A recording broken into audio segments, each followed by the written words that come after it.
Hi, and thanks for joining me for this insider's look on academic accommodations at the University of Scranton.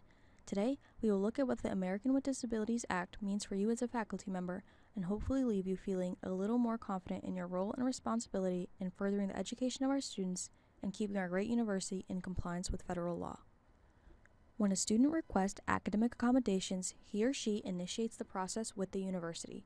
This includes providing the OSSS with diagnostic evidence of their disability, a review process by our ADA committee, and a conversation with the student about their accommodations and how they'll be implemented.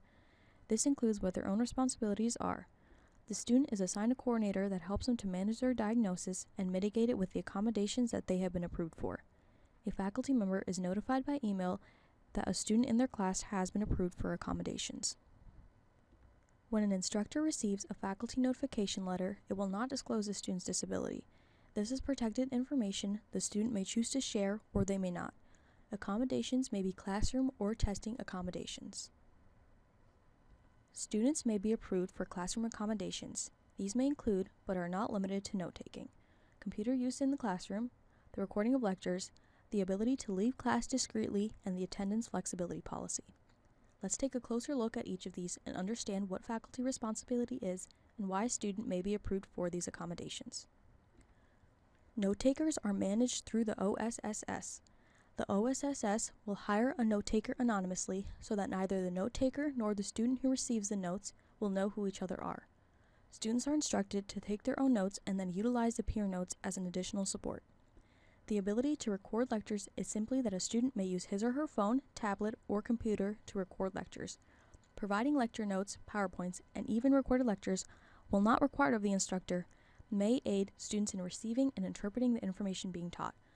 The use of a computer in a classroom is for note-taking purposes. It is possible that a student with this accommodation may experience difficulty in the act of writing. Typing allows the student to work more proficiently. Students with significant medical needs may be approved for the accommodation of the ability to leave class discreetly and/or the flexibility policy. In these instances, the student is instructed to inform the professor in advance of their absence if at all possible and to determine how they will receive the missed work. Oftentimes, that means they will ask a classmate about missed assignments that may have been discussed in class. Students are certainly asked to contact their professors as well regarding missed work.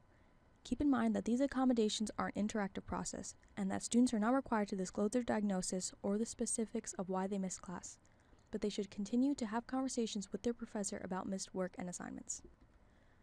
Students may be approved for testing accommodations. These may include, but are not limited to, extended time on an exam, a reduced distraction environment, no Scantron, .16 font, print, reading or visual software, a computer for essay exams, and a calculator. Next, we'll take a look at what each of these means for you as an instructor. Students are encouraged to take their exams in the testing center at the OSSS when a student is approved for extended time on an exam or reduced distraction environment. Instructors do not need to offer additional time in the classroom. More often than not, the student will simply take their exam at the same time as a regular class and stay a bit longer for their time extension. They may also begin a bit sooner, but it is possible that the student may need some flexibility with scheduling, as either they have back-to-back classes or a testing center will not be open for a long enough period of time. The time extension and reduced distraction accommodations are granted for students whose ability to recall information quickly may be impeded by cognitive, medical, neurological, or psychological factors. Please note that if you choose to use Brightspace as a means of delivering your exam, you'll be responsible for setting the time limit for your students. Simply allowing them an unlimited amount of time is not permitted.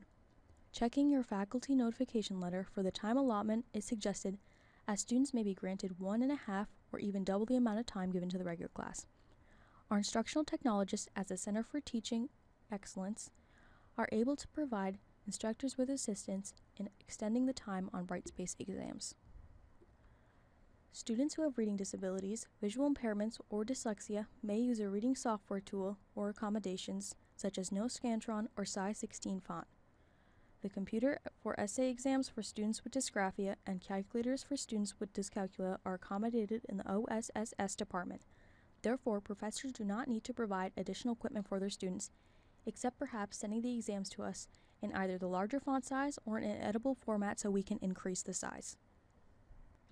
As previously mentioned, once faculty notification letters have been received, instructors can be assured that these accommodations are approved through our department.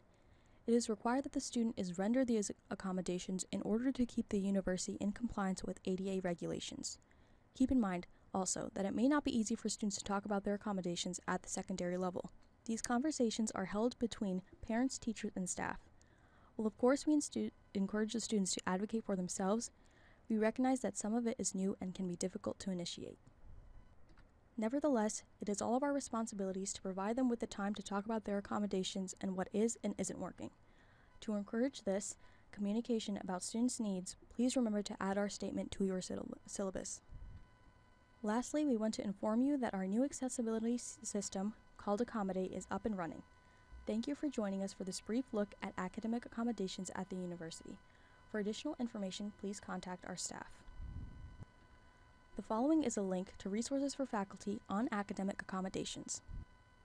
For more information, please contact the staff listed on this slide.